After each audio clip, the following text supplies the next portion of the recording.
Um dia eu perguntei para alguém, por que é que você ora a Deus? Ela falou, eu oro a Deus porque Deus pode fazer qualquer coisa. Eu falei, mas o fato dele poder não significa que ele vai fazer.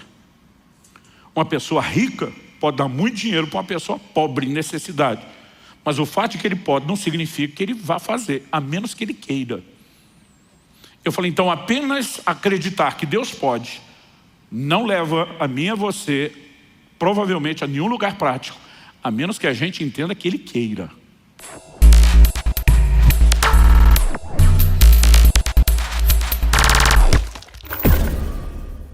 Tiago capítulo 4, versículos 2 e 3. Eu vou ler na Nova Almeida atualizada. O texto diz assim, vocês cobiçam e nada têm. Matam e sentem inveja, mas nada podem obter. Vivem a lutar e a fazer guerras. Nada têm porque não pedem. Pedem e não recebem, porque pedem mal, para esbanjarem em seus prazeres. Eu quero tomar essa declaração de Tiago e, a partir dela, desenvolver uma pergunta, ou, na verdade, a preparação para uma resposta a uma pergunta importante. Pergunta que eu quero estabelecer como tema da minha mensagem hoje. Por que orar? Falando em por que orar, vamos primeiro orar? Pai, muito obrigado por esse tempo de podermos ser expostos ao ensino da Tua Palavra.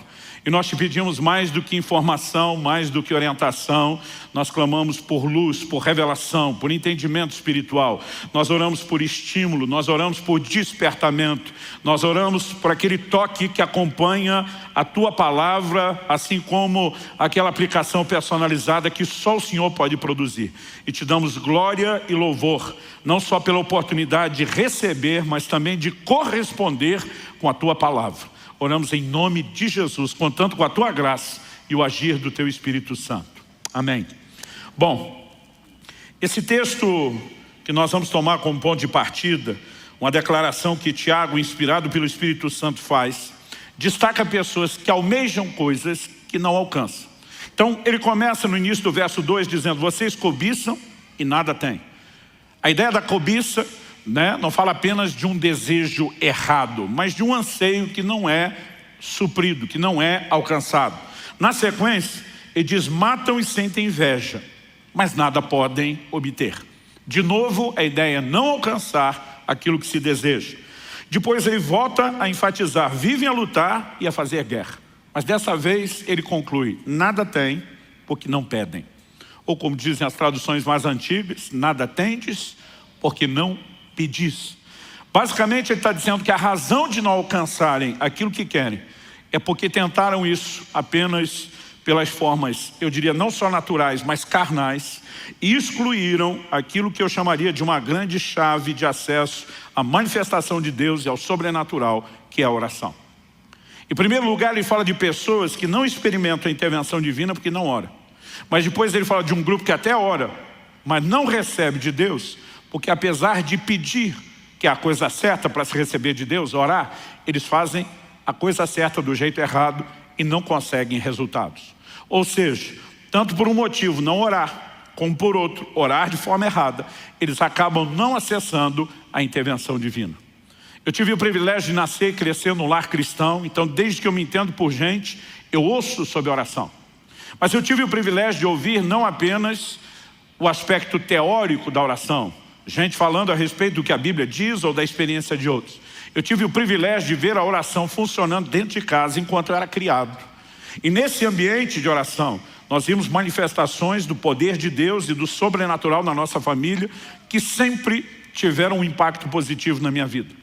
Mas foi depois dos 15 anos, com a experiência do batismo no Espírito Santo, que eu comecei a me sentir irresistivelmente, provocado, atraído para um lugar de oração. E digo irresistivelmente porque quanto mais eu entendi o que era a dinâmica de operação do Espírito Santo e quanto mais eu entendia que isso estava relacionado com a vida de oração, mais provocado eu me sentia. E por ser alguém que desde bem cedo começou a entender a importância pela própria escritura do sobrenatural, eu queria viver isso. Eu sou de uma época onde já foi popular na igreja o ditado, onde há muita oração, há muito poder, uma clara referência ao poder de Deus. Mas onde há pouca oração, há pouco poder. Nem todo mundo concluía a terceira parte do ditado que era óbvio, e onde não há oração, não há manifestação do poder de Deus. Então, eu sempre soube que a oração é uma chave de acesso para o sobrenatural. E se eu e você queremos viver as intervenções de Deus, nós precisamos entender a importância de uma vida de oração. Me lembro que ainda garoto, procurei uma vez um homem de Deus, falei, ora comigo. Ele falou, oro. Mas pelo que você quer que eu ore? Falei para ele, eu gostaria de ter mais experiências com Deus. Ele falou, se você quer ter mais experiências com Deus, em vez de estar me pedindo para orar por você, você que deveria estar desenvolvendo uma vida de oração. Porque diz, é lá na sua vida de oração que você vai ter as experiências que você está querendo alcançar comigo orando por você. Eu fiquei um pouco ofendido, achei ele rude, e mal disposto, né? Sem vontade de abençoar os outros, mas de alguma forma eu percebi, não completamente naquele momento, que aquele conselho estava carregado de toda a verdade que eu precisava. Se havia um lugar onde o sobrenatural seria acessado, era na minha vida de oração, e não apenas pedindo oração para os outros. Quando você lê o livro de Atos, a maior parte das experiências extraordinárias narradas tem um pano de fundo em comum, que é a vida de oração. No dia de Pentecostes, o que é que aquele povo estava fazendo no cenáculo? Atos 1,14 diz que eles perseveravam unânimes em oração. Então a experiência da visitação do Espírito Santo em Atos 2 foi gerada naquele ambiente de oração. Em Atos capítulo 3 nós temos um milagre de um paralítico sendo levantado na porta formosa do templo. A Bíblia diz que Pedro e João iam como de costume à hora da oração. Naquele desenvolvimento de uma vida de oração, eles começam a ver sinais e prodígios. Em Atos no capítulo 4, a Bíblia fala dos discípulos novamente sendo cheios do Espírito Santo. Mas não só eles, a Bíblia diz o lugar onde estavam reunidos tremeu. Você consegue imaginar uma reunião dessa? Onde o prédio, o ambiente que nós estamos todo é chacoalhado com o poder de Deus. E a Bíblia diz que todos foram cheios do Espírito Santo. E você vai seguindo a narrativa bíblica. Um anjo de Deus aparece para Cornélio, Atos 10. O que Cornélio estava fazendo? Orando. O apóstolo Pedro tem uma visão no telhado, em paralelo ao que está acontecendo com Cornélio. O que é que Pedro estava fazendo em cima do telhado, enquanto preparava a comida? A Bíblia diz que Pedro subiu, né, ao eirado para orar. Quando você olha a visão que Ananias tem, e o Senhor aparece a ele, tem um contexto, não só Ananias, mas Paulo especificamente, está 3 dias trancado, sem comer nem beber, orando, né? E o Senhor se manifesta a Ananias dizendo, vai lá, impõe suas mãos sobre Paulo, e nós vemos uma experiência sendo provocada. O Senhor Jesus aparece para Paulo no templo. O que é que Paulo estava fazendo lá no templo? Piquenique? Não, estava orando. E você percebe que a oração é de fato uma porta para o sobrenatural, não apenas para experiências, mas também para vivermos, além das respostas às orações, um nível maior da manifestação do reino de Deus nessa terra. Mas a pergunta em cima da qual nós queremos trabalhar é por que orar? Por que a oração acaba se tornando essa porta de entrada para a manifestação do sobrenatural? E eu quero, antes de tentar trabalhar o conceito correto, eu quero trabalhar 2 questionamentos que eu particularmente me fiz muitas vezes e já vi muita gente, né, fazer o mesmo tipo de indagação e pergunta. Em primeiro lugar, eu quero trabalhar a ideia de que a oração não é meramente informativa. Ela não tem o propósito de comunicar a Deus uma necessidade. O Deus onisciente, que conhece tudo, o Deus presciente, que conhece as coisas antes de acontecerem, não precisa ser informado sobre um problema. Então, a oração não cumpre um papel de informar Deus sobre uma necessidade, uma vez que Ele já sabe de tudo. O segundo questionamento diz respeito à vontade de Deus. Muita gente me pergunta, mas Deus não faz o que quer, quando quer, como quer, do jeito que quer, uma vez que Ele é soberano? Eu digo para as pessoas, não confunda soberania com unilateralidade. Deus não age sozinho. Ele chama o tempo todo o homem para um lugar de interação. E Ele só faz isso porque Ele quis. Ele decidiu ser soberano do jeito dele. De vez em quando eu vejo gente dizendo que se Deus depende do homem para fazer alguma coisa, Ele não é soberano. Eu digo, se Ele precisar estar reduzido ao seu conceito de soberania, é que Ele não é soberano. Ele é soberano do jeito que Ele quer. Se Ele decidiu agir assim, se Ele decidiu revelar na sua palavra que as coisas funcionam assim, elas são assim, ponto final. Mas estritamente, quando você pensa, se Deus faz o que quer, como quer, do jeito que quer, então por que nós vamos orar? Ele já vai fazer o que faria, independente de eu orar. Ele não vai fazer nada porque eu orei. Então por que Ele me mandaria? Não apenas deixaria a porta aberta, mas me mandaria orar para que ele faça o que ele já ia fazer independente da minha oração? Se nós não entendemos essas questões, provavelmente a nossa vida de oração não vai ser provocada ao nível de resposta que eu e você precisamos que ela seja. Então, há algumas verdades nas quais eu quero trabalhar, e eu vou mexer primeiro nesses dois conceitos, para só depois responder por que orar. Então, uma das coisas que eu e você precisamos levar em consideração é que o reino de Deus, como um todo, suas verdades, seus princípios, não deveriam sofrer o que muitas vezes nós fazemos, que é uma leitura emocional. Um dia eu perguntei para alguém, por que é que você ora a Deus? Ela falou, eu oro a Deus porque Deus pode fazer qualquer coisa. Eu falei, mas o fato dele poder não significa que ele vai fazer. Uma pessoa rica pode dar muito dinheiro para uma pessoa pobre, em necessidade. Mas o fato de que ele pode não significa que ele vai fazer, a menos que ele queira. Eu falei, então apenas acreditar que Deus pode não leva a mim e a você, provavelmente, a nenhum lugar prático, a menos que a gente entenda que ele queira. Então a oração, ela precisa nos levar além do entendimento de que Deus pode agir. Nós precisamos compreender que o Deus que nos mandou orar tem prazer em responder orações e decidiu usar essa forma para que ele pudesse se mover e realizar coisas extraordinárias na terra.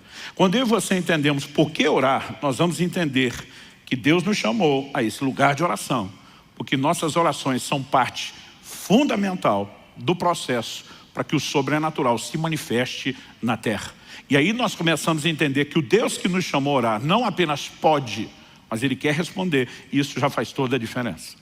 Mas vamos, em parte, vamos construir isso, com uma coisa de cada vez. Eu disse antes que muitas vezes a nossa leitura é emocional. Outro dia eu falei para alguém, por que você está orando por algo? Ela falou, não, porque Deus sabe que eu preciso. Eu falei, mas se Ele já sabe, por que você está falando para Ele?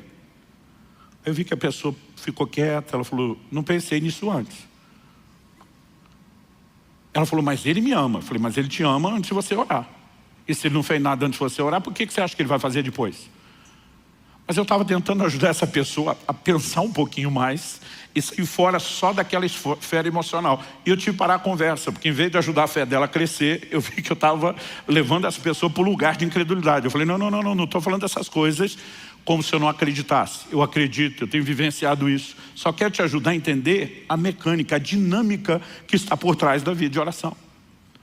Então, algumas coisas que eu e você precisamos entender é que o reino de Deus, em tudo, na sua expressão, é baseado, é constituído de leis que o próprio Deus estabeleceu. Tratam-se de leis espirituais. Essas leis regem, assim como Deus criou leis físicas que regem a natureza, a lei da gravidade é uma delas, e mantém todas as coisas no seu devido funcionamento. O reino espiritual tem leis que o Criador estabeleceu. E nós precisamos entendê-las para que a gente possa se mover de forma adequada dentro do reino de Deus, não com mero conceito emocional, mas com consciência, com revelação bíblica. Então, a primeira questão é que nós precisamos jogar fora dessa equação a ideia de que a oração é informativa. Eu lembro quando adolescente, vi um pastor pregando sobre oração e ele falou, você precisa argumentar com Deus a ponto de convencê-lo que você precisa de algo. Pensei, se eu tiver que convencer Deus, eu estou lascado. Falei, é uma disputa injusta. Ele já sabe o argumento que eu vou usar antes, você está preparado para tudo? Eu falei, quem que ganha uma discussão dessa? Quem que argumenta nesse nível? E eu percebi que embora a tentativa daquela pessoa fosse boa, a intenção fosse boa, muitas vezes algumas declarações que transformamos de uma forma absoluta, elas não são bem assim. Eu e você precisamos entender que o propósito da oração não é informar Deus. Jesus diz em Mateus capítulo 6, quando no Sermão do Monte está ensinando sobre oração, ele diz, versículos 7 e 8, e orando, não usem vãs repetições como os gentios, porque eles pensam que por muito falar serão ouvidos. Não sejam, portanto, como eles, porque o Pai de vocês sabe o que vocês precisam antes mesmo de pedirem. Ou seja, antes de você pedir, Deus já sabe o que você precisa. Então, na hora que você pedir, e Jesus não está dizendo para não pedir. Quando você olha o texto, ele está justamente dizendo, quando vocês orarem, orando, ou seja, é para orar. Mas ele está dizendo, o propósito da oração não é informar Deus.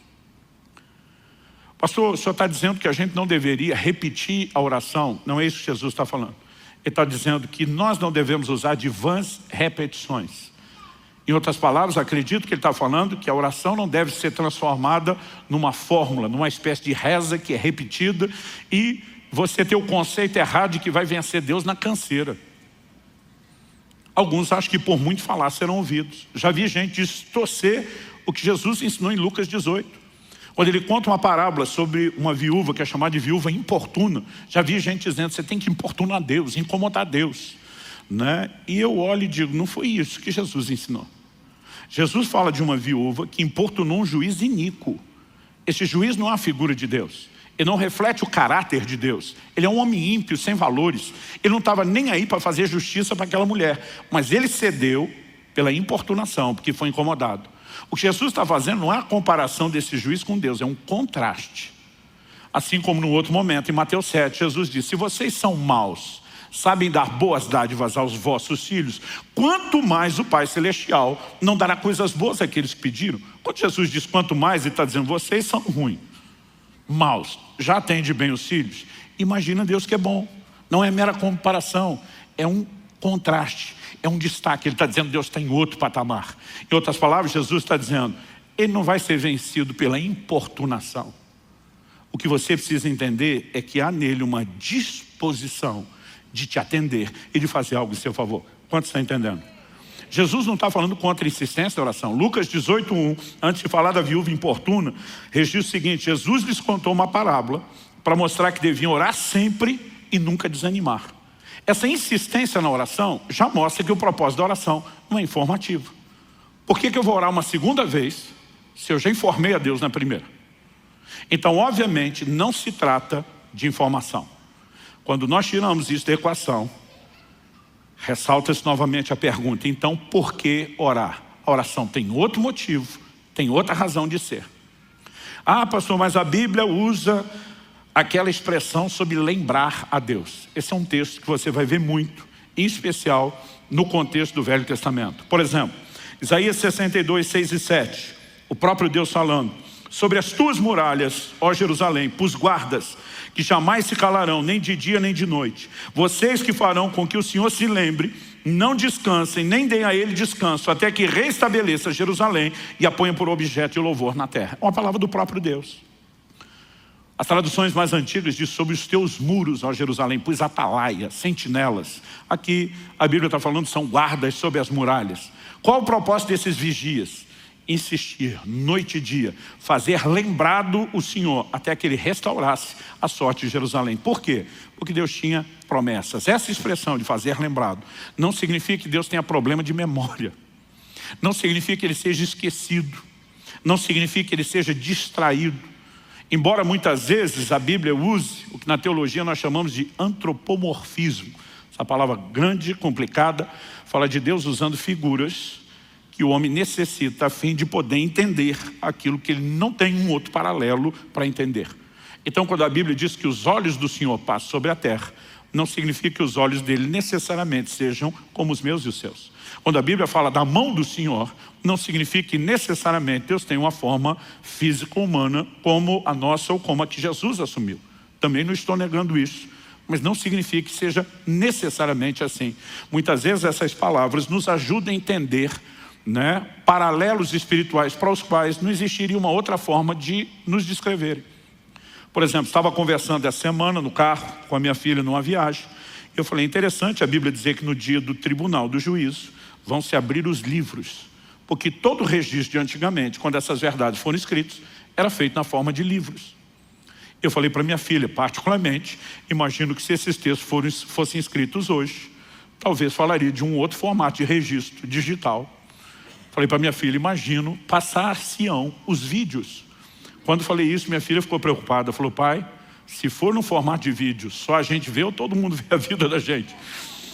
Eu falei, você tem algo a temer? Ela falou, não, mas seria uma coisa muito estranha, a gente assistir a vídeo de todo mundo. Ela falou, é gente mais. Eu falei, tempo é o que não vai faltar na internet, na eternidade. E ela olhou para mim e falou, você está falando sério? Eu falei, não, estamos brincando, especulando. A Bíblia só fala dos livros, mas isso não significa que seja uma declaração absoluta, que seja a única forma de registro. Então, quando a Bíblia usa a expressão lembrar o Senhor, normalmente isso vem dentro de um contexto. Qual o contexto? ou Deus fez uma promessa. E lembrar é dizer, o Senhor já assumiu um compromisso e revelou a sua vontade para ir em outra direção. Então Jerusalém estava vivendo um momento delicado e complicado, mas Deus estava dizendo, eu coloquei atalaias sobre os muros, intercessores, pessoas que vão clamar noite e dia, até que Deus reestabeleça.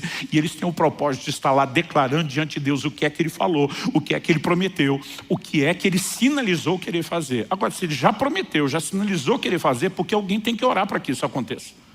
É a grande pergunta.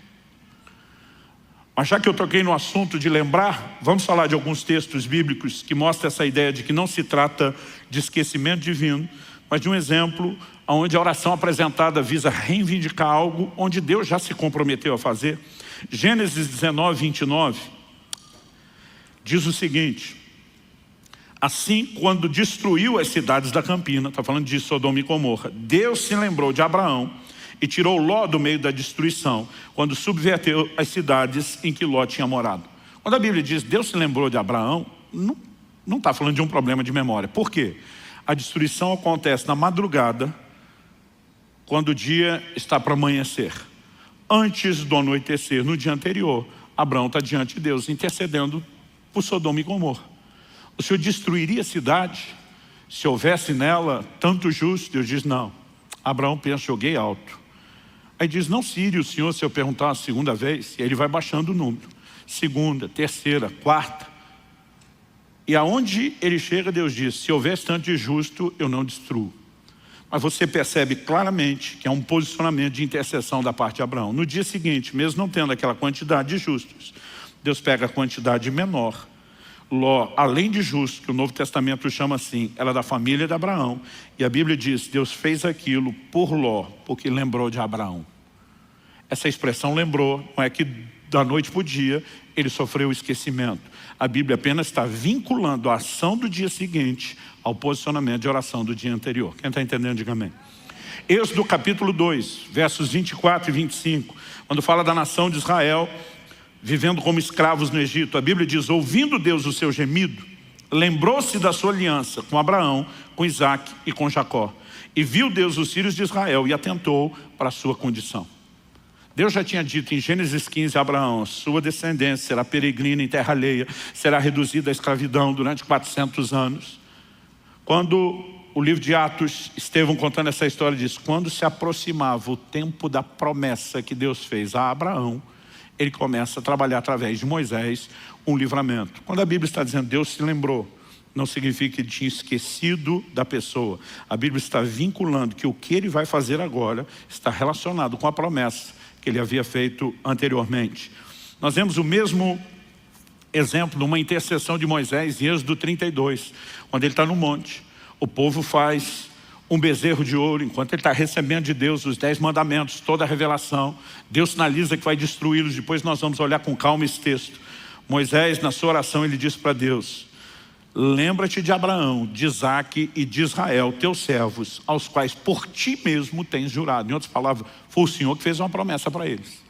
O Senhor está preso àquilo que falou e prometeu. Lembra daquilo que o Senhor falou. Nesse momento de oração, ele não está tratando de Deus esquecido, mas a expressão lembra, tudo que eu vou orar agora está vinculado ao que o Senhor já falou e prometeu.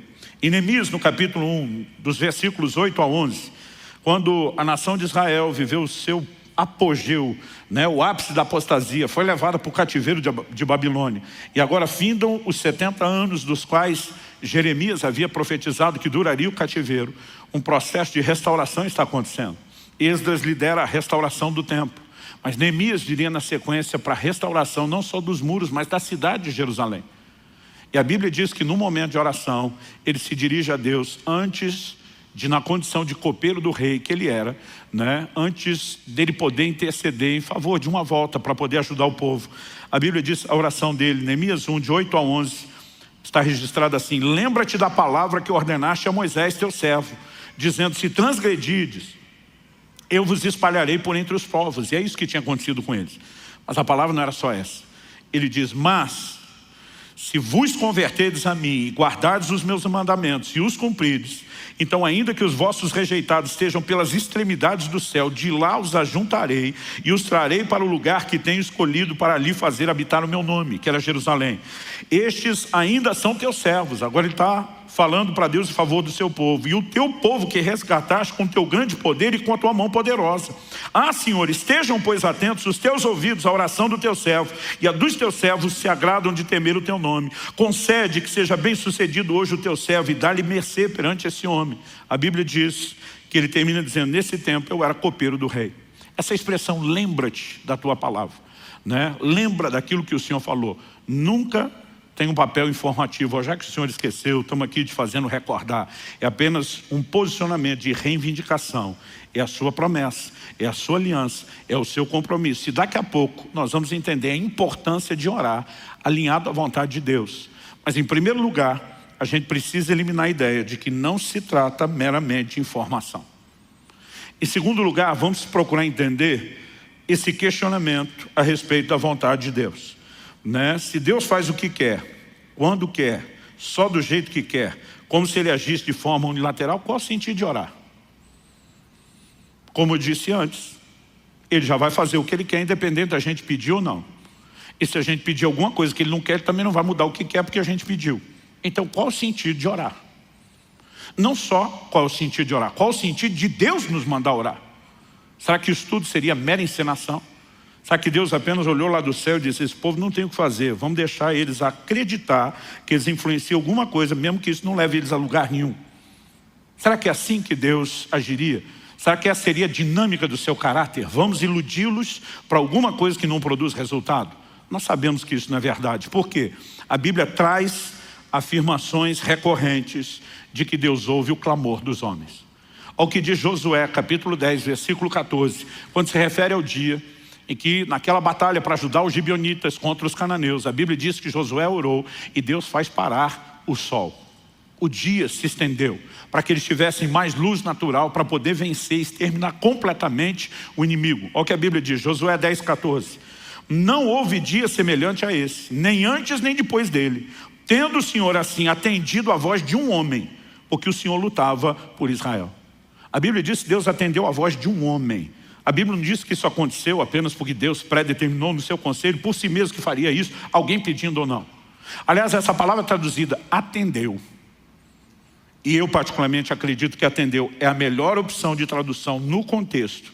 Mas ela muitas vezes é traduzida como ouvir, no sentido não só de escutar, mas de realmente responder e atender alguém. E ela muitas vezes é traduzida como obedecer. Nós sabemos que isso não se aplica a Deus, porque nós devemos obediência a Ele, não Ele a nós. Mas a Bíblia está dizendo que Deus fez porque um homem pediu. E eu não sei você, mas eu fico empolgado com essa ideia de que de alguma forma a nossa voz possa ser ouvida. É lógico que Josué está orando dentro do escopo da vontade revelada de Deus. Deus disse: vocês vão avançar, vocês vão conquistar a terra, nenhum inimigo vai resisti-lo durante todos os seus dias, eu vou lutar por vocês. Então ele se posiciona e diz: está do nosso lado, precisamos de mais luz do dia, não queremos que o Senhor lute em nosso lugar, mas já que o Senhor luta por nós conosco, nos dê mais luz, nos deixe exterminar todo mundo. E um milagre sem precedentes aconteceu. A Bíblia diz: não houve dia como esse, nem antes nem depois. Deus atendendo a voz de um homem. Então algo que eu e você precisamos questionar é: onde é que fica a vontade de Deus quando estamos falando sobre oração? No Salmo 6, 9, eu estou escolhendo um de muitas menções nos Salmos, Davi diz: o Senhor ouviu a minha súplica, o Senhor acolhe a minha oração. Ou seja, ele não está falando de Deus fazer apenas algo que quis, mas está falando de Deus literalmente atender aquilo que ele clamou a Deus para que Deus fizesse. No Evangelho de João, nós temos algumas declarações que também não podem ser ignoradas. João capítulo 14, versículo 13, Jesus diz: e tudo o que vocês pedirem em meu nome, isso farei, a fim de que o Pai seja glorificado no Filho. Se me pedirem alguma coisa em meu nome, eu o farei. Eu não sei você, mas eu fico empolgadíssimo com declarações como essa, né? Ao olhar para as declarações da palavra de Deus, no mesmo Evangelho de João, nós vemos outras afirmações, como por exemplo João 16, 23 e 24, Jesus diz: naquele dia vocês não me perguntarão nada. Em verdade lhes digo, se pedirem ao Pai alguma coisa em meu nome, Ele lhes concederá. Até agora vocês não pediram nada em meu nome. Peçam e receberão, para que a alegria de vocês seja completa. Ele não está falando mero e simplesmente Deus fazer apenas o que quer. Mas Ele está sinalizando que eu e você podemos alcançar de Deus algumas coisas que nós queremos, porque nos posicionamos para pedir. E Tiago diz, alguns não estão alcançando, é porque não pedem. Outros até estão pedindo, mas não chegam lá, porque pedem mal. Estão fazendo a coisa certa do jeito errado. Mas o que a Bíblia está mostrando é que se eu e você fizermos a coisa certa do jeito certo, nós podemos ver a ação de Deus e o sobrenatural invadindo as nossas vidas. Quem está entendendo, diga amém. No entanto, não podemos negar que há uma relação muito forte na Escritura entre oração e a vontade de Deus.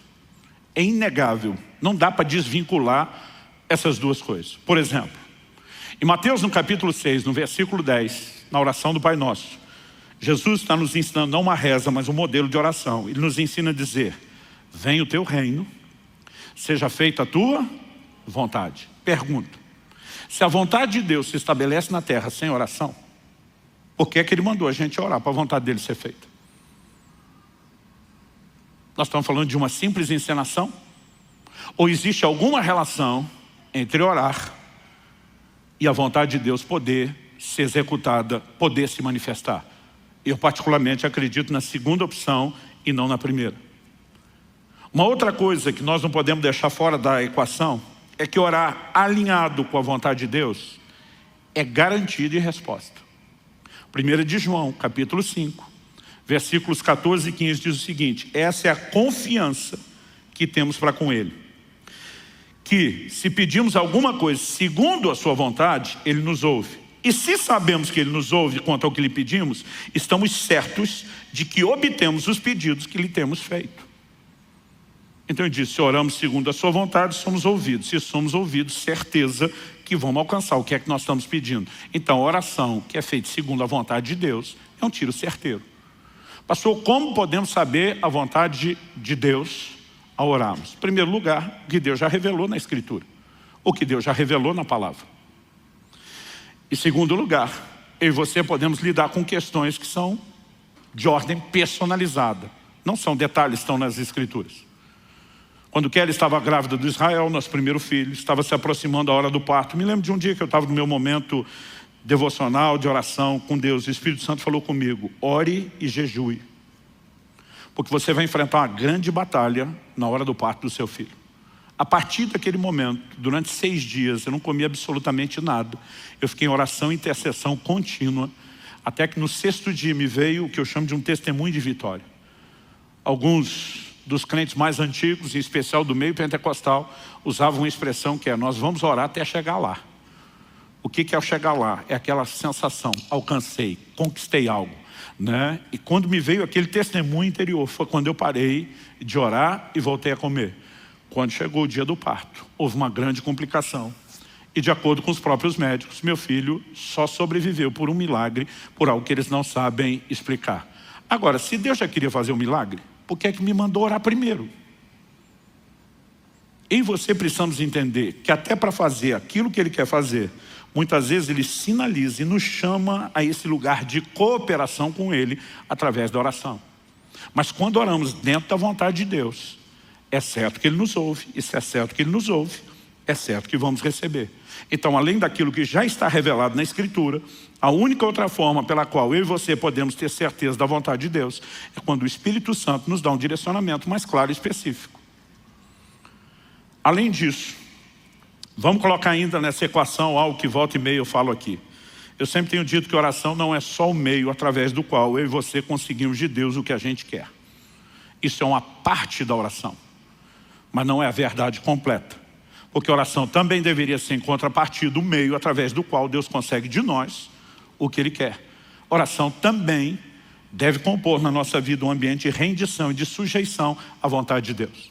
A Bíblia diz em Mateus 26, 39, que no Getsêmani o Senhor Jesus ora, né? O livro de Hebreus interpreta o que aconteceu no Getsêmani, dizendo que Jesus ofereceu com forte clamor e lágrimas, orações e súplicas a quem o podia livrar da morte. Então, quando lá no Getsêmani nós lemos nos evangelhos Jesus dizendo, Pai, se possível, passe de mim esse cálice. Cálice, no próprio ensino de Jesus, fala de sofrimento. Ele basicamente está dizendo para Deus, se tiver um plano B, que dê para evitar a morte por crucificação, vamos ativar o plano B. Contudo, seja feito não a minha, mas a sua vontade. A oração sempre tem que nos levar ao lugar da vontade de Deus. E se a nossa vontade estiver em colisão com a dele, nós precisamos nos submeter à vontade dele. Ou seja, até agora, o tempo todo, nós estamos vendo uma forte relação entre oração e a vontade de Deus. Essa é uma das razões pelas quais as expressões de fazer lembrar do Senhor não tem papel informativo, mas são um posicionamento de dizer, o Senhor já revelou sua vontade na palavra, e nós apenas estamos colocando isso diante do Senhor, para que fique claro que não estamos orando fora da sua vontade. Entender que há uma relação forte entre a oração e a vontade de Deus é importante, mas não apenas entender que Deus não vai atender uma oração fora da sua vontade. Isso também é verdade e tem que ser trazido para dentro dessa ideia. Nós temos orações na Bíblia que foram ignoradas.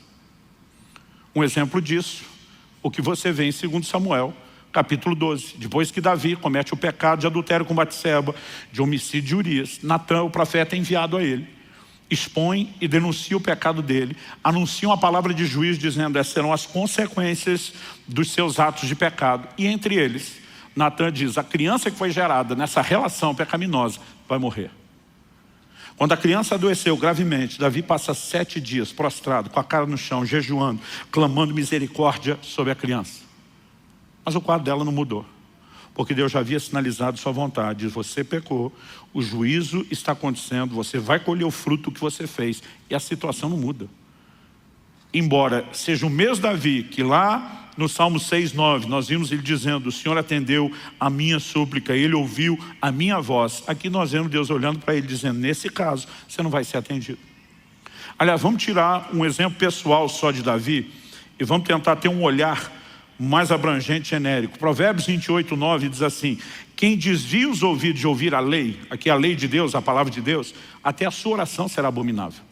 Ou seja, uma pessoa que está andando contrária à palavra de Deus, em deliberada quebra de mandamentos divinos, sua oração não só não será atendida, como a Bíblia diz, é abominável a Deus. Então é evidente que nossas orações têm um poder extraordinário dentro do escopo da vontade de Deus. Ou seja, orações fora da vontade de Deus não serão atendidas. Por outro lado, me parece muito claro também na Escritura que a vontade de Deus, sem as nossas orações, também não será executada. Então, qual seria a razão pela qual Deus nos chama a orar pelo cumprimento da sua vontade? E não estou falando só de Mateus capítulo 6, venha teu reino, seja feita a sua vontade. Por exemplo, me acompanhe em 1ª carta de Paulo a Timóteo, no capítulo 2, 1 Timóteo, capítulo 2, e vamos ler junto a partir do versículo 1. O apóstolo diz assim, antes de tudo. Sabe o que significa essa expressão, traduzida do original grego aqui como antes de tudo? Significa antes de tudo. Às vezes a gente sempre quer um significado diferente, mas é isso mesmo. Em outras palavras, ele está dizendo, não tem nada mais importante, isso aqui é primordial, é o ponto de partida, vem antes das demais coisas. Antes de tudo, o que é que vem antes de tudo? Peço e façam súplicas, orações, intercessões e ações de graças em favor de todos os homens, ou dependendo da versão de todas as pessoas. Pergunta, por que é que Deus quer que a gente ore por todo mundo? O apóstolo continua, inspirado pelo Espírito, e diz, ore em favor dos reis e de todos os que exercem autoridade. Isso aqui não é só privilégio, é responsabilidade da igreja orar pelos governantes. O texto diz, para que vivamos vida mansa e tranquila, com toda piedade e respeito. Quantos acreditam que Deus quer que a gente tenha uma vida mansa e tranquila? Mas ele está dizendo, ore pelos reis e governantes, para que vocês possam ter isso. Em outras palavras, ele está dizendo, você não vai ter isso apenas porque eu quero. Você vai ter isso se você orar. Porque se você orar, eu vou poder fazer o que eu quero. Se você não orar, não vou poder fazer o que eu quero. Aliás, o texto continua e diz no versos 3 e 4. Isso é bom e aceitável, dependendo da versão, agradável, diante de Deus, nosso Salvador. Que é bom e aceitável, orar por todos os homens. Aí ele diz no verso 4. O qual deseja que todos sejam salvos e cheguem ao pleno conhecimento da vontade, da verdade. Mas se Deus deseja a vontade dele salvar todo mundo, por que é que eu tenho que orar? Pois é. O tempo todo é o que a Bíblia nos mostra, que a vontade de Deus sem oração não será executada. Por outro lado, a oração fora da vontade de Deus também não será atendida. Mas existe uma combinação entre oração e vontade de Deus que se torna uma química explosiva. E aí nós voltamos à pergunta do início. Por quê? Por que a oração é tão importante e necessária? E acredito que para a gente poder responder isso, nós precisamos de uma visão panorâmica, abrangente, maior. E precisamos olhar ao longo das Escrituras qual é o propósito de Deus desde o início com o homem em relação à terra. Alguém diz com muita propriedade que para entender o propósito você tem que voltar no início. Quando questionaram Jesus a respeito de divórcio e casamento, Jesus disse: nunca lestes que desde o princípio Deus os fez homem e mulher, e disse: deixará o homem seu pai e sua mãe, né? Se unirá a sua esposa, os dois terão a sua carne. Jesus vai lá no primeiro casal para estabelecer o padrão e o propósito de Deus para o casamento. Porque voltar à origem muitas vezes nos ajuda a entender o propósito. E quando falamos a respeito disso, quando você olha para a criação, lá em Gênesis, no capítulo 1, qual foi a declaração de Deus a respeito do homem? Ele diz em Gênesis 1, 26, Deus disse: façamos o ser humano a nossa imagem, conforme a nossa semelhança. Tenha ele domínio. Deus depois, o verso 27 diz assim: Deus criou o ser humano, a sua imagem, a imagem de Deus o criou, homem e mulher os criou. O verso 28 diz: Deus os abençoou e lhes disse: sejam fecundos, multipliquem-se, encham a terra e sujeitem-na. Aqui ele está falando da terra. Daí ele diz: tenham domínio sobre os peixes do mar, sobre as aves do céu e sobre todo animal que rasteja sobre a terra. Como é que a Bíblia se refere a esse mesmo episódio? No Salmo 8, dos versos 4 ao 8, a Bíblia diz: que é o homem para que dele te lembres, e o filho do homem para que o visites? Fizeste-o, no entanto, por um pouco menor do que Deus. De glória e de honra o coroaste. Deste-lhe domínio sobre as obras da tua mão, e sob seus pés tudo lhe puseste. Aí ele afirma nos versos 7 e 8: ovelhas, bois, todos, também os animais do campo, as aves do céu, os peixes do mar, e tudo que percorre as veredas dos mares. Deus não estava dando domínio só sobre os animais, sobre toda a terra, sobre toda a criação, sobre tudo que Deus fez. O homem é chamado de a coroa da criação, não apenas porque é feito no final, mas a Bíblia diz: Deus o coroa de glória e de honra.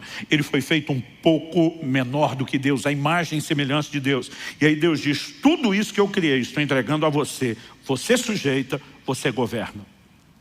Eu diria que a razão pela qual eu e você precisamos orar é uma questão de legalidade.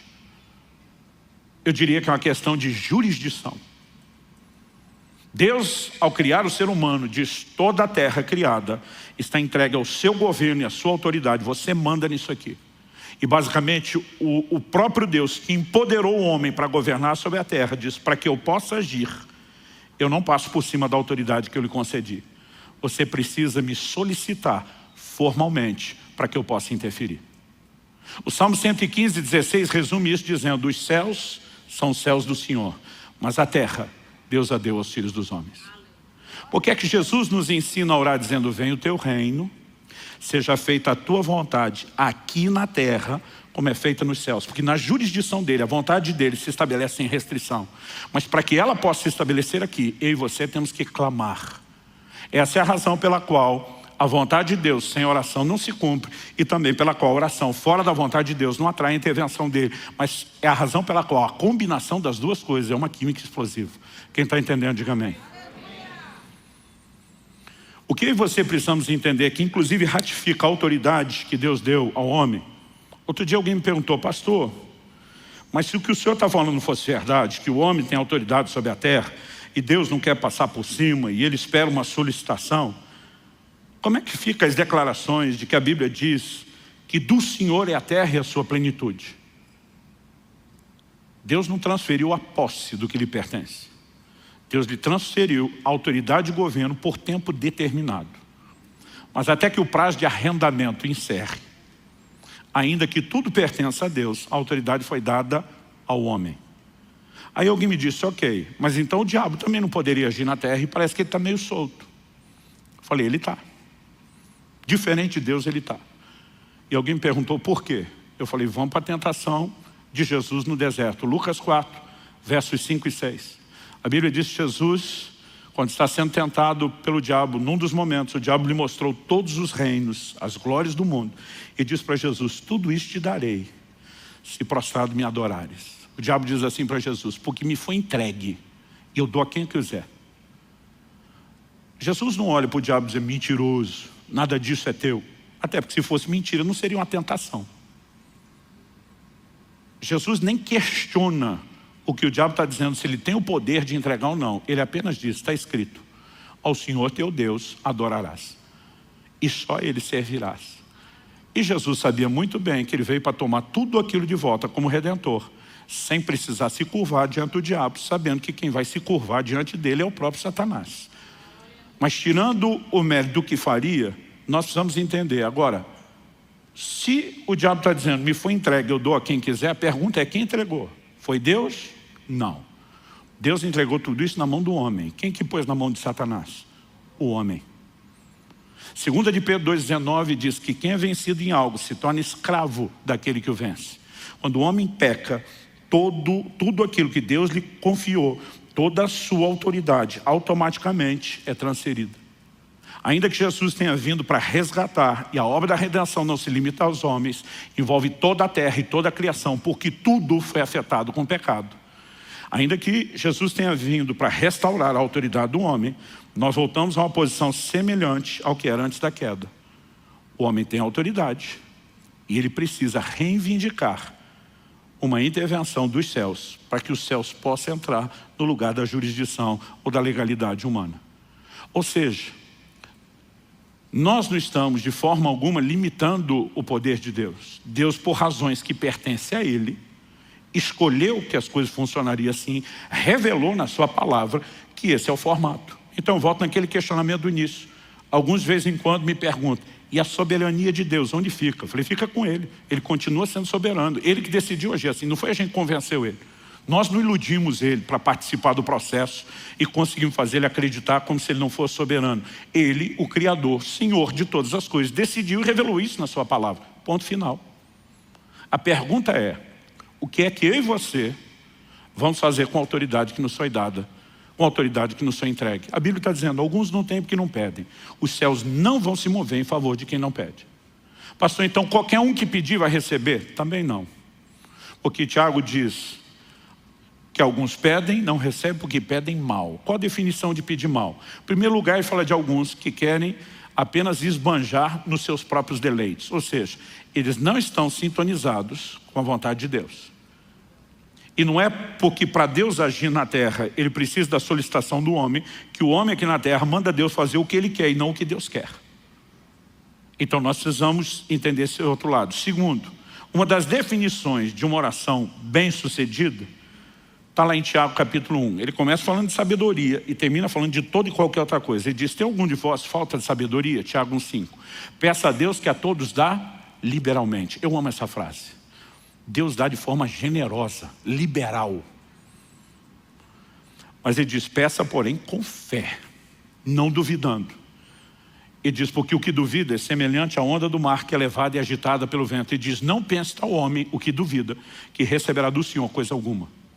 Então aqui nós temos um outro elemento. Se qualquer petição funcionasse, todo mundo estava sendo atendido em toda e qualquer coisa.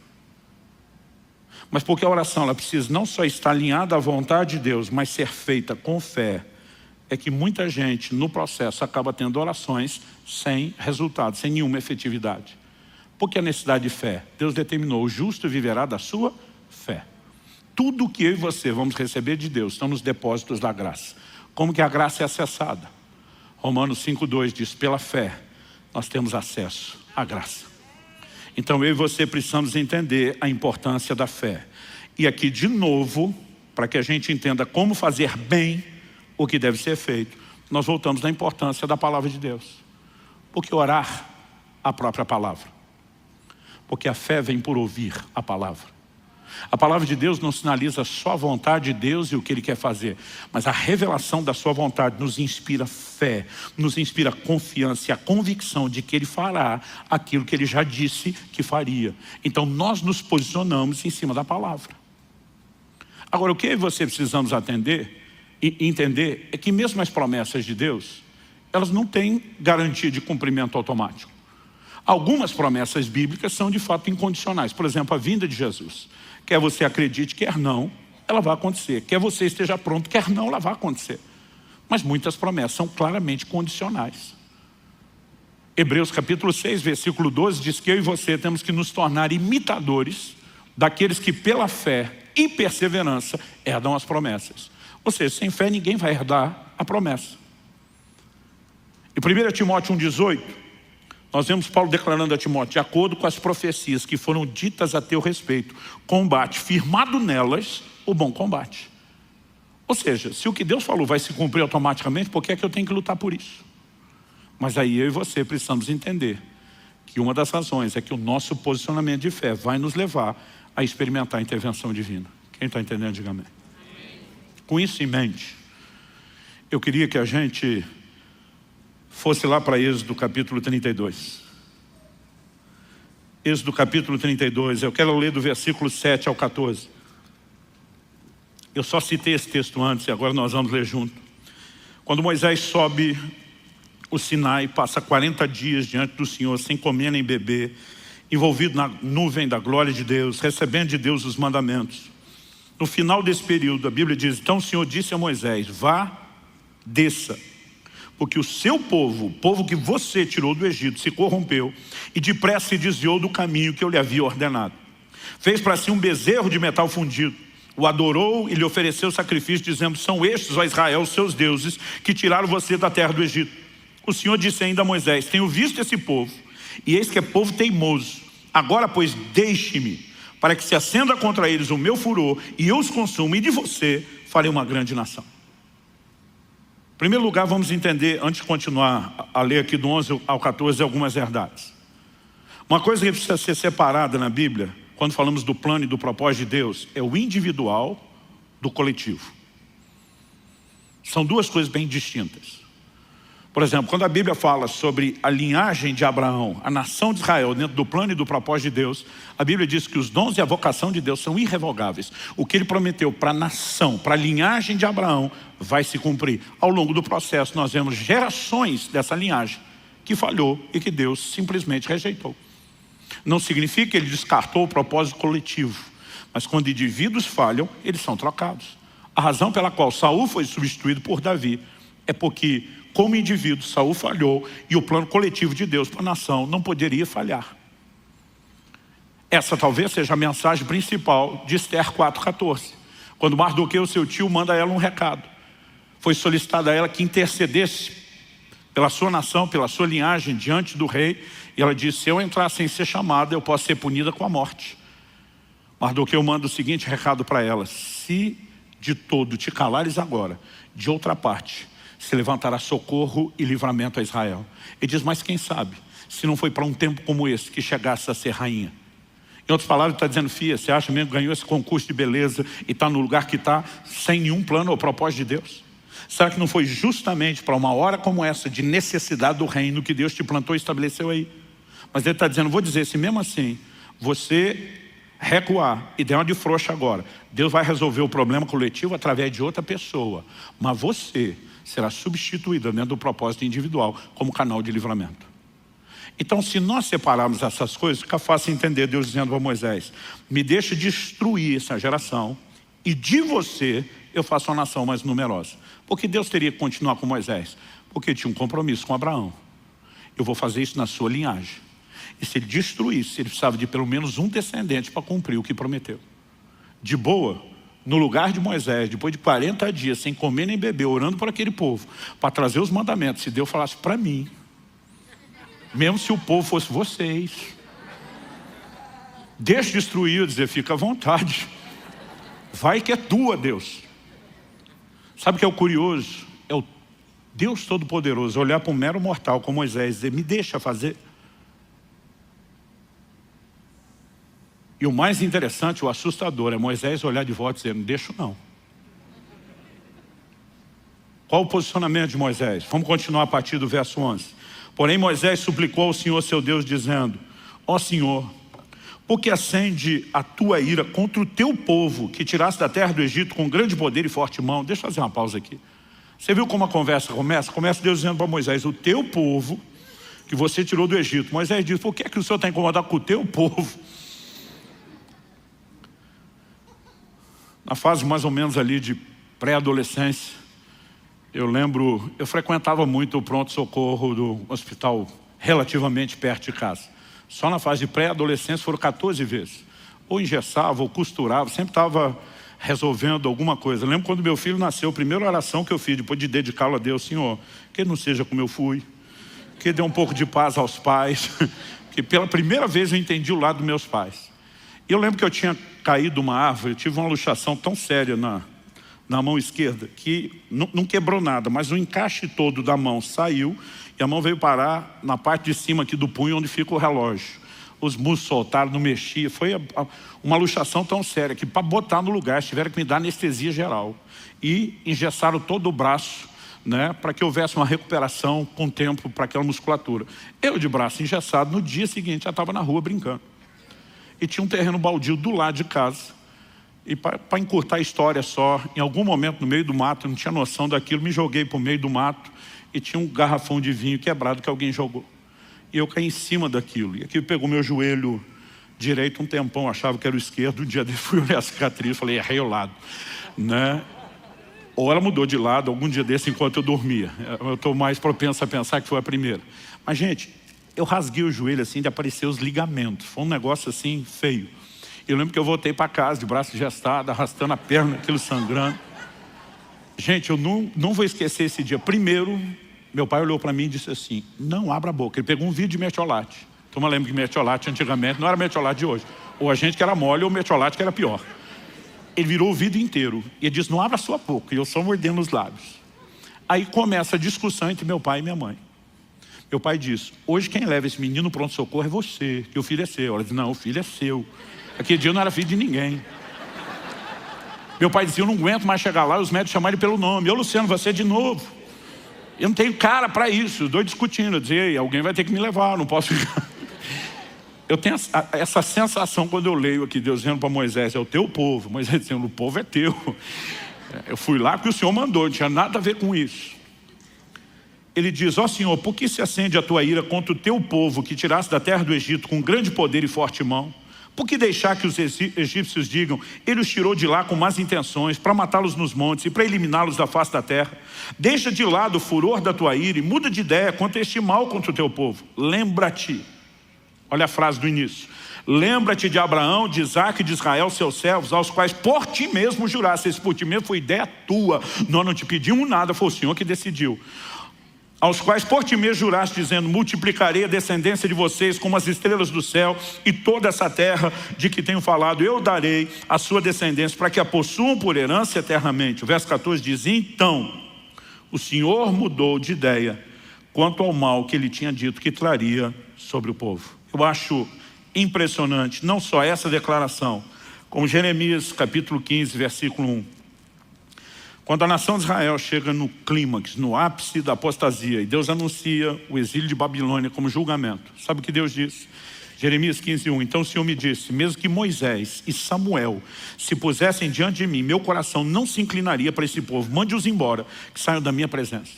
Que Deus está dizendo, diferente lá do início, onde esses dois pararam minha ira, agora nem esses dois param. O que é que Deus está dizendo? Que Moisés e Samuel eram privilegiados, que a oração deles era melhores do que a nossa. Não. Infelizmente, algumas pessoas acreditam nisso. De vez em quando alguém me pede oração e diz, pastor, o senhor pode falar com o homem lá de cima, já que o senhor é mais chegado com ele? Eu olho para a turma e falo, tu está de brincadeira. Nós voltamos agora no erro histórico da igreja romana de criar outros mediadores além de Cristo. Nenhum de nós é ouvido nos céus por mérito. Eu e você usamos o nome de Jesus porque é por causa dele que nós temos acesso. É pelo sangue de Jesus que eu e você podemos entrar no Santo dos Santos. É por isso que nós usamos o nome dele, o que ele fez por nós, ponto final. Mas Deus está dizendo ainda que Moisés e Samuel, o que Deus está dizendo, não é que esses homens eram melhores do que outros. É que eles entenderam e usaram o que Deus disponibilizou para todos, de uma forma como a maioria não entendeu e não usou. Então, Deus está dizendo, o assunto agora é tão sério que nesses dois que me pararam outras vezes, conseguiram parar o juízo que foi determinado sobre essa geração. que Deus está dizendo, esses dois entenderam, exercer uma prática a respeito da oração. E se você não lembra muito da história de Samuel, quando Saul ungido o rei, que o regime teocrático termina e agora a monarquia começa, ele se posiciona diante do povo e diz, eu não cometeria o pecado de deixar de orar por vocês. Pensa no intercessor que deu curso àquela nação. Deus está dizendo, nesses camaradas experimentados na oração mudaria isso. Ele não está dizendo que a oração de uns é melhor do que a de outros, mas que alguns entenderam e praticaram isso de uma forma diferenciada. E eu e você podemos entrar num lugar de compreensão e cooperação com Deus diferenciado quando o assunto é oração. Quem está entendendo, diga amém. Para terminar, abra comigo em Daniel, capítulo 10.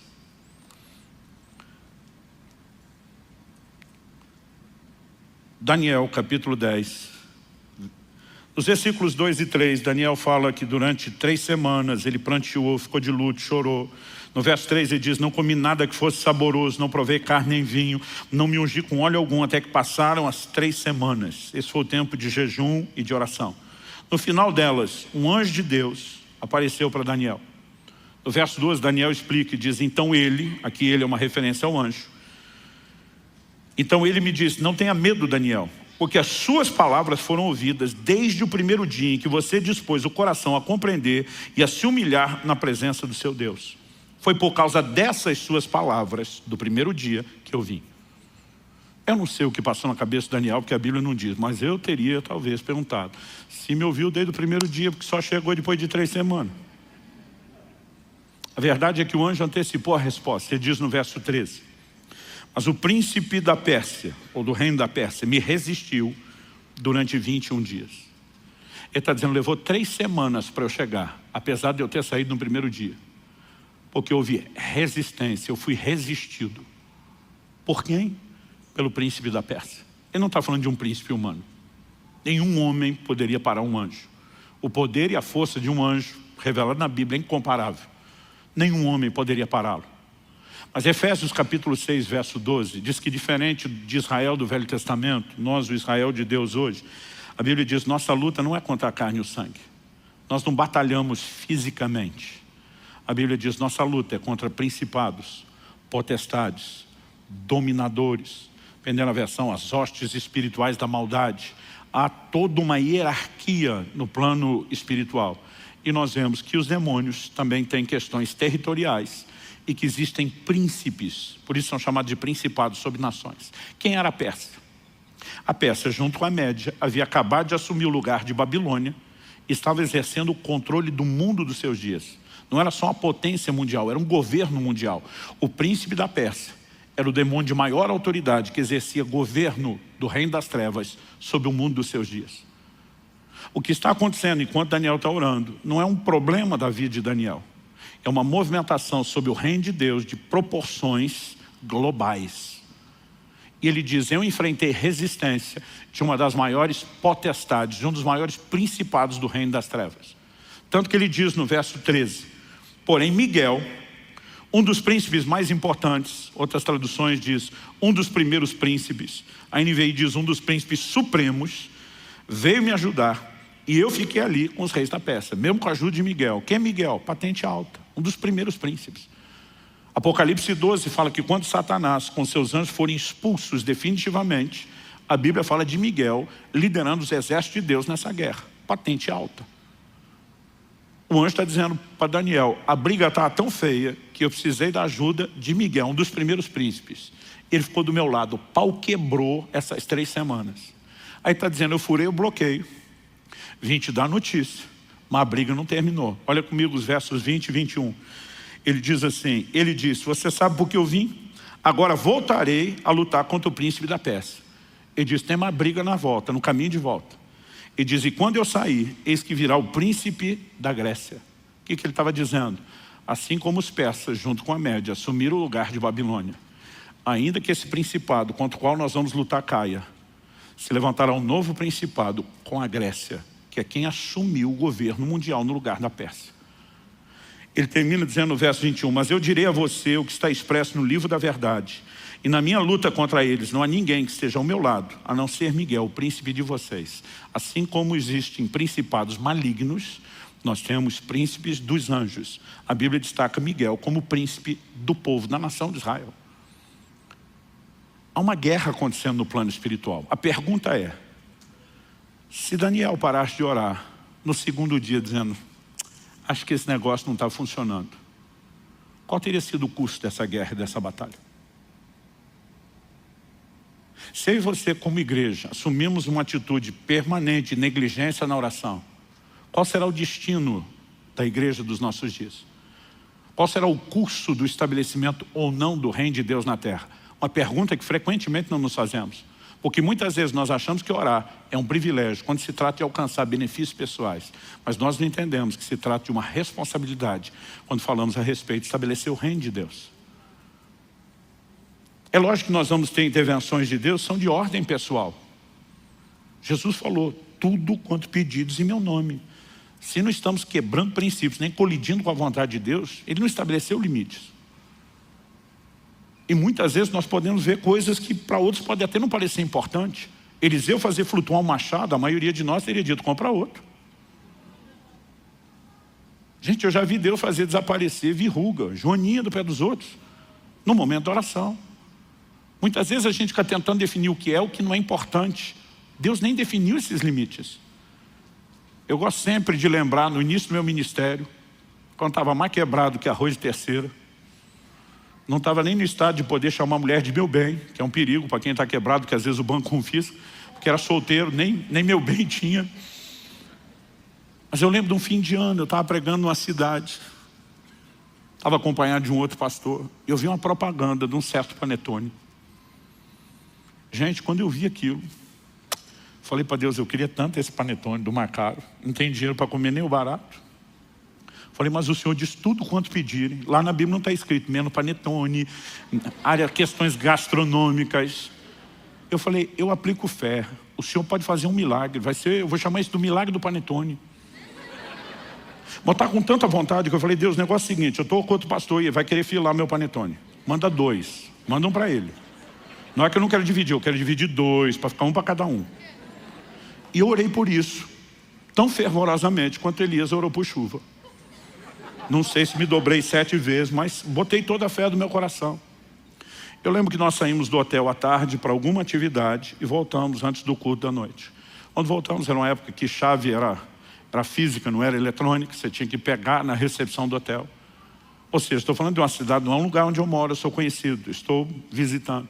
Onde eu chego, o cara que entrega a chave falou, peraí, tem uma encomenda para você. Eu falei, encomenda para mim? Tipo, quem me conhece nessa cidade? Ele falou, cara, a mulher passou aqui e contou uma história louca. Aí disse que ela estava no supermercado e uma voz falou com ela. Que era para ela comprar 2 panetones e entregar para os hóspedes do quarto tal. E ela nem deixou nome e contato porque ela disse que era uma coisa muito doida. A voz mandou ela comprar o panetone e disse qual era o hotel, qual era o quarto. Aí eu falei, se for a marca tal, é meu. Ele falou, é 2 desses. Falei, manda para cá. Falei para o outro que estava comigo, anda comigo que tu vai ser abençoado. Agora, porque Deus nos permite isso, nós não podemos reduzir a oração só a isso. Essas coisas no início, principalmente na fase de maturidade, me empolgavam. Por quê? 1 de Pedro 3,12 diz que os olhos do Senhor estão sobre os justos e os seus ouvidos atentos às suas súplicas.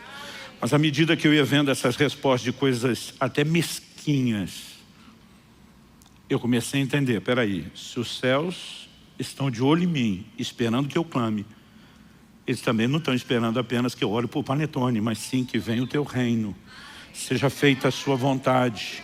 Então não significa que eu não vou orar por essas coisas, mas minha vida de oração tem que ser maior do que isso. Eu e você precisamos orar pelo crescimento da igreja, por salvação de almas. Eu e você precisamos orar por gente sendo cheia do Espírito Santo, por famílias sendo restauradas, por manifestações de sinais da parte de Deus. Um dia desse alguém falou, pastor, por que é que nós não estamos tendo tanto milagre? Ele falou, não estou nem comparando com a igreja de Atos. Quem serve a Deus há mais tempo, lembra disso, a década de 90, nós tivemos um mover de curas, sinais, milagres, maravilhas, enchendo o Brasil. Foi um negócio extraordinário. Aí o cara falou, nós não estamos vivendo mais isso hoje. Eu falei, sim, mas se você já era crente na década de 90, você deve se lembrar que nós tivemos um despertamento, a oração e o jejum na década de 90, como talvez nunca houve antes. E não é coincidência que os sinais e prodígios tenham invadido a igreja justamente na hora onde ela mais estava orando para que o poder de Deus se manifestasse. Eu falei, olha para a igreja do livro de Atos, Atos 4.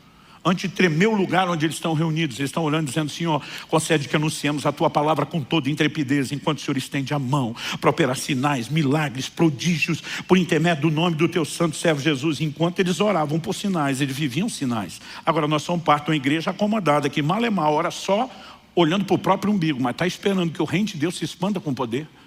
Gente, se nós queremos ver o sobrenatural, não tem outro caminho. Nós vamos ter que resgatar a arte perdida da oração, do jejum, voltar a andar em fé, ter um posicionamento diante de Deus, porque à medida que fazemos isso, não estamos vivendo só um privilégio, nós estamos cumprindo com uma responsabilidade. Quem está entendendo, diga amém.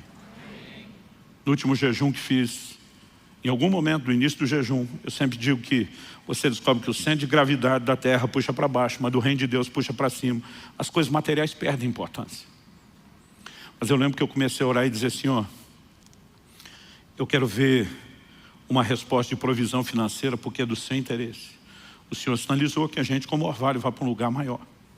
O Senhor nos deu uma estratégia, está funcionando. Encorajar as pessoas a aderirem à aquisição de cotas. Eu falei, no ritmo que está indo, vai levar de 1 ano e meio a 2 para a gente esgotar essas cotas. Eu falei, eu gostaria de ver um sinal teu. Eu estou orando por algo que o Senhor revelou ser o seu plano e é do seu interesse.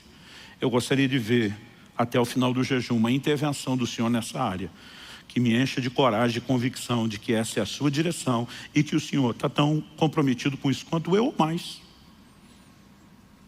No dia 3 de fevereiro, enquanto o pastor Tomás pregava, entre o terceiro e o quarto culto, eu estava nessa salinha entregando o meu jejum. Foi uma refeiçãozinha de nada, mas naquele ato simbólico, agradeci a Deus e entreguei. Uma das primeiras coisas que aconteceu quando eu saí porta fora, uma pessoa me para e diz, Deus me mandou fazer algo. Ele me mandou ajudar você naquele projeto. Só coloquei para Deus condições, tem que ser dessa forma, tem que ser dessa maneira. Eu falei, eu vou dificultar ainda um pouco. Porque não tem jeito de ser coincidência. E essa pessoa me parou. Ela não só cumpriu todos aqueles requisitos, mas era evidente o timing de Deus. No momento que eu tinha acabado de encerrar o jejum, ele falou, Deus mandou te ajudar. Essa pessoa sozinha assumiu 20% do nosso desafio. Eu nunca tinha visto uma coisa dessa acontecer. Aí alguém diz, coincidência. Eu falo, é interessante como acontece coincidência na vida de quem ora e jejum. De vez em quando eu falo para um ateu, curta a sua incredulidade, que eu curto minha fé, né? Você vai chamar de coincidência, mas as coincidências só acontecem com a gente, com vocês não tem. É um privilégio viver o sobrenatural, mas quando você começa, além do que Deus pode fazer por você no âmbito pessoal, abraçar a responsabilidade de trazer o reino de Deus para a terra, e entender que Deus nos deu o privilégio de cooperar com Ele, você vai entender por que orar. Não é mera formalidade ou burocracia dos céus, quando Deus estabelece esse padrão de legalidade, de que Ele precisa de intervenção, de um clamor nosso para poder intervir, mas significa um privilégio, onde Ele está dizendo, eu quero que vocês sejam meus cooperadores, e que a gente trabalhe juntos, e ser chamado para esse nível de parceria, com alguém como Deus, tem que ser entendido como um baita de um privilégio. Isso torna suave a definição da responsabilidade, porque é muito pesada a definição do privilégio. Vamos ficar em pé para parecer que está acabando.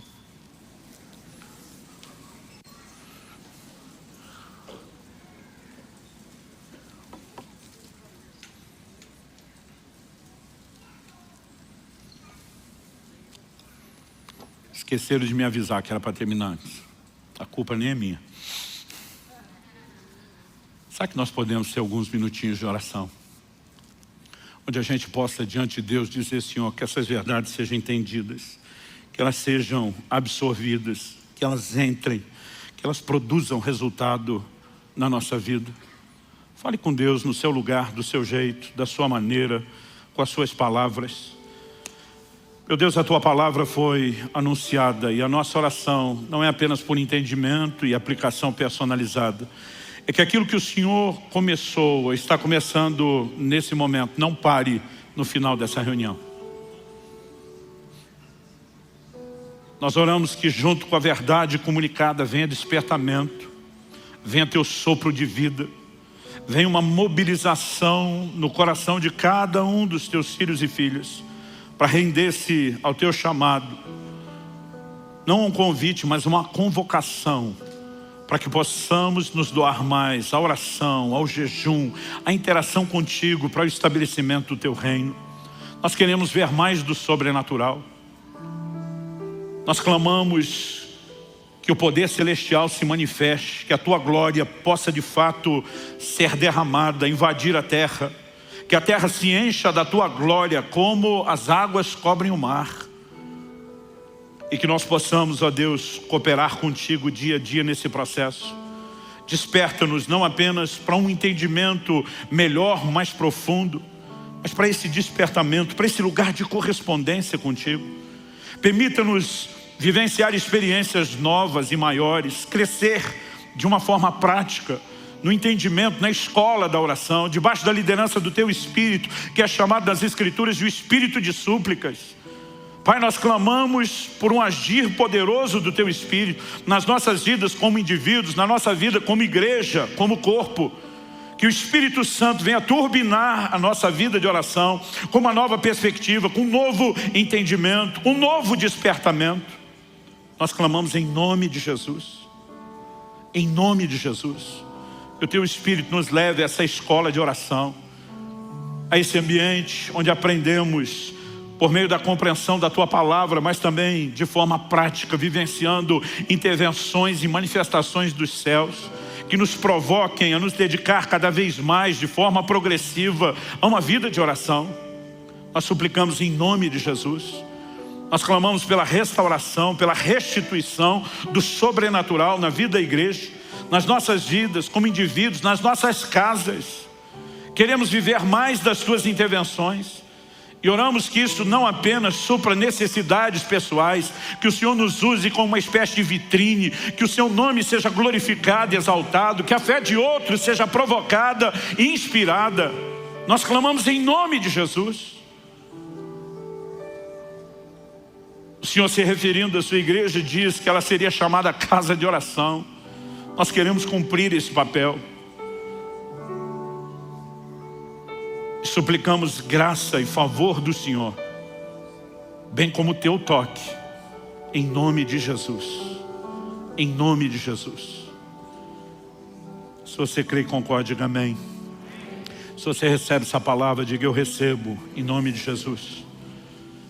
Glória a Jesus.